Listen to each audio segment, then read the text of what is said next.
அந்த வீட்டில் 30 வருடத்துக்கும் மேலாக சமையல் செய்து வரும் 50 வயது அம்மாவுக்கு குடும்பவாசிகளுக்கு யாருக்கு என்ன சாப்பிட பிடிக்கும் என்பதிலிருந்து யாருக்கு எவ்வளவு காரம் உப்பு தேவைப்படும் என்பது வரை தெரியும்.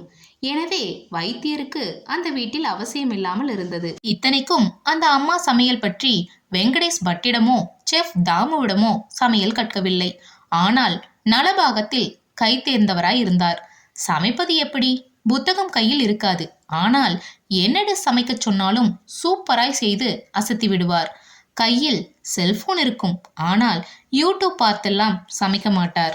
வருடப்பிறப்பன்றுதான் அவருக்கு பிறந்தநாள். வருடப்பிறப்பன்று ஏதாவது பரிசு கொடுத்து அசத்த நினைத்தார் அவர் வீட்டு உறவுக்கு வந்திருந்த எழுத்தாளர் ஒருவர். புதிதாக போட்ட கதை புத்தகம் ஒன்றை கிஃப்ட் ரேப்பரில் சுற்றி எடுத்து போய் கொடுத்து கொஞ்சம் பணமும் வைத்து கொடுத்துவிட்டு அவர் வீட்டுக்காரருடன் அமர்ந்து பேசிக் கொண்டிருந்தார். அந்த அம்மையாருக்கு ஒரு பேத்தி. அதற்கு பாவம் ஜுரமும் சளியும் போலிருக்கிறது. வருடப்பிறப்பு சமயம் என்பதால் தை மாதம் பனி தரையை துளைக்கும் தானே. அது அந்த அம்மா பேத்தியின் தலையை துளைத்திருக்கிறது போல.